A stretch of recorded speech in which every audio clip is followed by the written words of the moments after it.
société haïtienne, c'est une société qui fait dans le bouleversement. Il y a deux leaders.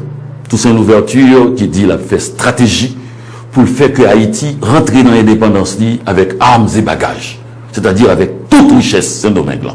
Richesse que nous avons blanc français, il était voulu pour nous faire pour nous pas bouler. Napoléon font bêtise, il a arrêté tout ça en ouverture, il a retiré pion ça. Tout ça en ouverture, il devait même négocier à la France, vendre à la France après. Et il a retiré ça, c'est Dessalines qui vient de paraître, c'est diable là. Dessalines a analysé la situation, le blanc français, tout en gain intérêt, tout en gain discours qu'il a fait sous Saint-Domingue, il n'a pas quitté, et Dessalines déclaré la guerre totale. C'est-à-dire, couper tête, bouler caille. C'est-à-dire, table rase. Opinion monsieur était plus politique. Opinion monsieur veut dire que ça gain intérêt en Haïti, la partie, qu'au pays a pas grand rien, pauvre, ça voulait Haïti a même apprêter. Donc, c'est comme ça nous sortis.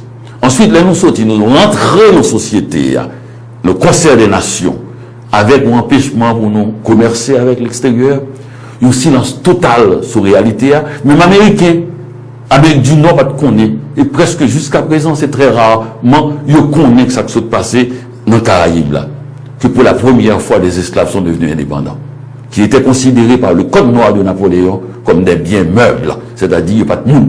Bien meuble veut dire que cabrit, cochon, bœuf. Alors, on va parler français seulement, mais on va comprendre créole. Bien meuble veut dire cabrit, cochon, bœuf. C'était le code noir de Napoléon qui était censé protéger les esclaves. Ouais, j'ai retraité un esclave, les a protégés, pas besoin d'eau, leur pas protéger.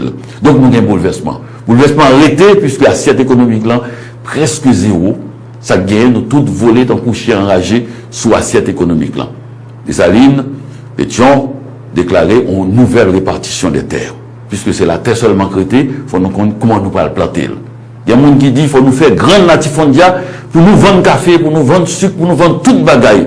À l'étranger, pour nous ramasser corps, pour nous être capables de survivre dans le pays. Il y a des gens qui disent non, c'est-à-dire au travail trop dur. Il y a chaque monde qui est timide sur le terrain, qui a fait bataille pour ça, pour être capable de planter des bagailles, des arbres fruitiers, des arbres vivriers, des bananeraies, des bagailles pour être capable de manger, pour faire en sorte de jardin la cour. Donc, bagailles là sont gros politiques depuis là, nous pas bouger. Monde qui veut gagner grande terre avec monde qui veut tiloper pour manger. Monde qui veut un pays local avec un pays international ou bien monde qui veut toute richesse là avec monde qui veut timoso payoa, ils prennent la main. 32 coups d'État, bah ça fait. 32 coups d'État. Ou vous apprenez, vous voulez, tu peux le prendre comme tu veux, Youssoupha.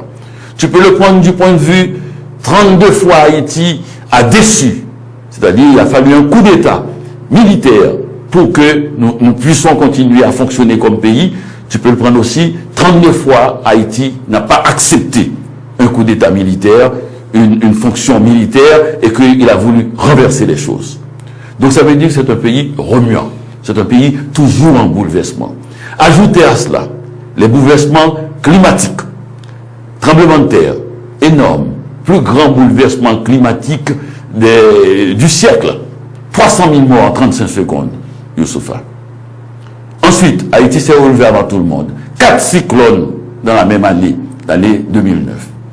Inondation au Gonaïve, il y a à peine 15 ans.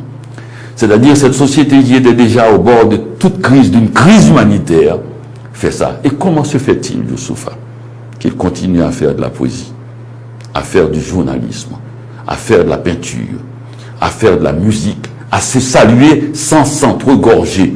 Parce que ce qu'on a comme image à l'extérieur, qui nous montre en train de nous entregorger, n'est pas la réalité.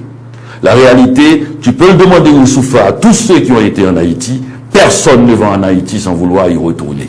Ce pays est habité.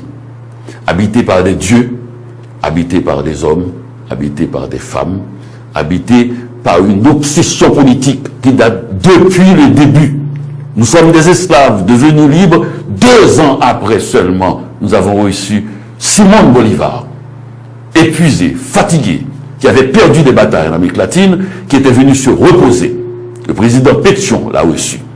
Il est resté à Jacmel quelques mois. On lui a donné un bateau et des hommes, et Pétion lui a dit, au nom de la jeune République haïtienne, chaque fois que vous allez libérer un pays, libérez les esclaves d'abord. Miranda est venu en Haïti aussi. Miranda, le grand héros de l'Amérique latine, est venu rebelote. On l'a reçu, on l'a soigné, on lui a donné des hommes, on lui a donné la possibilité de retourner au combat. Ça veut dire que c'est un pays qui a déjà une vision universaliste. On appelait ça à l'époque le panaméricanisme. Général Boyer avait aussi cette vision. C'est-à-dire, nous ne croyons pas dans notre seul destin. Nous croyons, comme la grande aventure de Simon Bolivar, qu'il faudrait un seul continent, un seul pays, l'Amérique. Donc ça veut dire que c'est un pays toujours en bouleversement. Les dictatures se suivent. Les conditions politiques, les classes sociales, la violence des rapports sociaux. Et malgré tout, jamais de guerre civile vraiment. Sauf l'affaire de Boye Basder à Miragouane. Jamais de guerre civile vraiment. Pourquoi? Parce que toute la société haïtienne était en mouvement pour la libération d'Haïti. Toute la société. Les affranchis comme les noirs. Ça, c'est le socle qui fait qu'on n'a pas de guerre civile comme dans certains pays africains. Le pays est fondé par tous les Haïtiens. La Constitution, ou même la société haïtienne a dit que tous les Haïtiens sont des nègres. Même si vous êtes blond, même si vous êtes suédois, du moment que vous êtes de nationalité haïtienne, vous êtes nègre. Donc c'est très important que ce pays est politisé. Si vous voulez venir en Haïti, n'essayez pas de leur apprendre c'est quoi la politique. Et ils ont 200 ans de politique, sans jamais se lever. Mais c'est une politique de longue portée. Ce dont on a besoin, Youssoufa, c'est un peu de tendresse. Un peu de tendresse humaine.